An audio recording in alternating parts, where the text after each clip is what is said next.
This is Rwanda, 1994.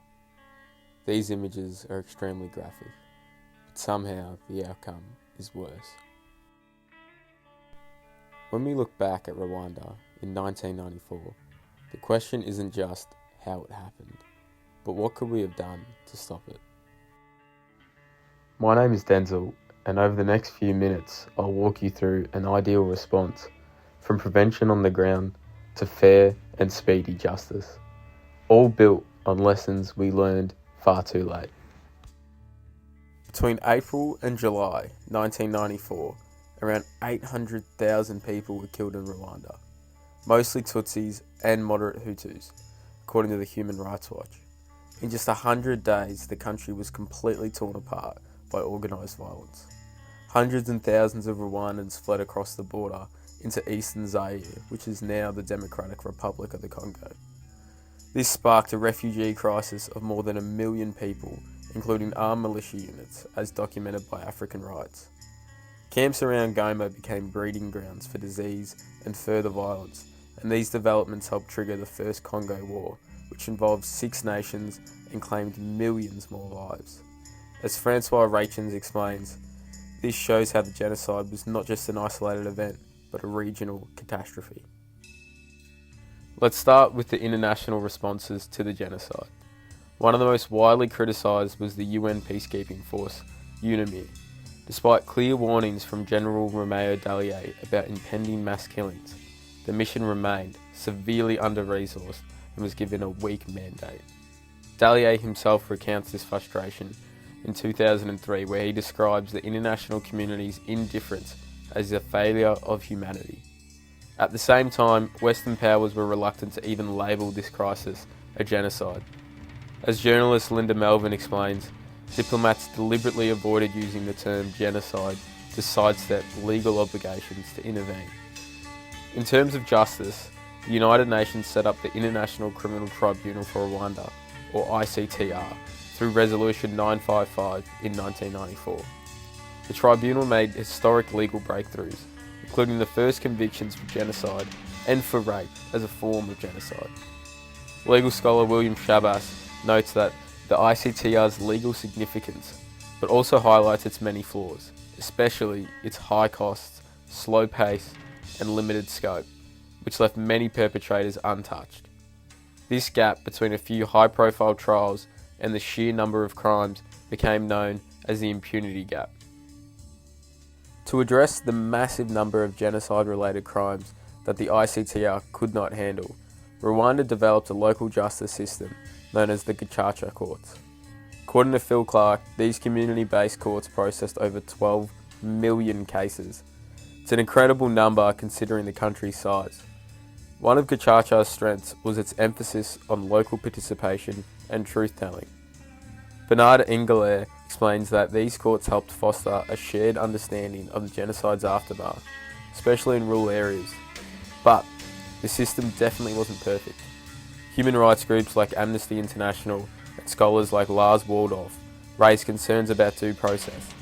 Some trials lacked legal representation, and there were reports of false accusations and local tensions. While Gacaca helped reduce the caseload and did promote reconciliation, sometimes did so at the expense of legal fairness.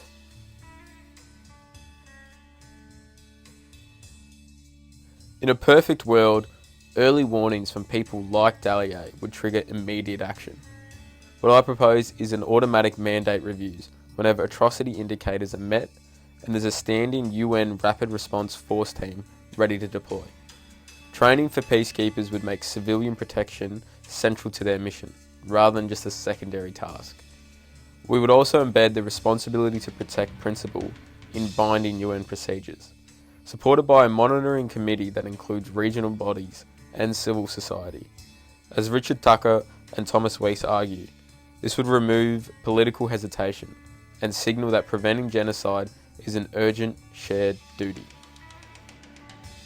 For true justice in Rwanda, what we must do is blend international standards with local legitimacy.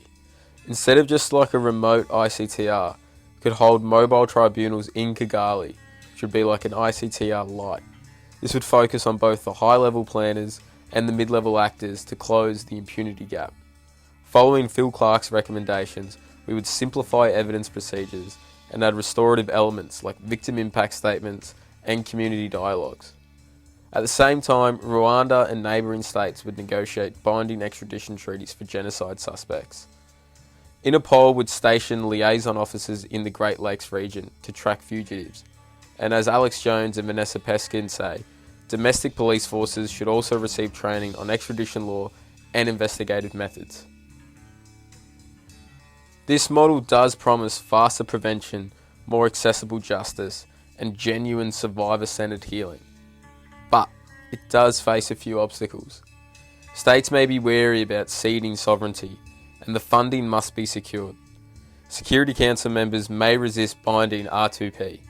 To overcome these hurdles, I would involve the African Union and local NGOs in design and oversight, establish cost-sharing agreements between member states and development banks, and embed clear legal mandates in the UN charters. Designing this ideal response definitely deepened my grasp of how sort of transnational crime responses can definitely create new problems if they're too slow or they're too distant or even narrowly focused. This is definitely linked to our unit outcomes. It's shown how prevention and accountability and local participation has to be integrated. The Rwandan case that I've showed you today definitely teaches us lessons that apply to other scenarios happening in the world right now, like what's going on in Syria or what's happening in the Gaza Strip, or even in Somalia on the West African coast. Only by combining robust early warning with inclusive justice can we hope to prevent and respond to the mass atrocities that we are potentially seeing right now and any in the future. Despite the horrors of what happened in 1994 and what I've sort of shown you today, Rwanda definitely is a powerful testament to resilience and renewal.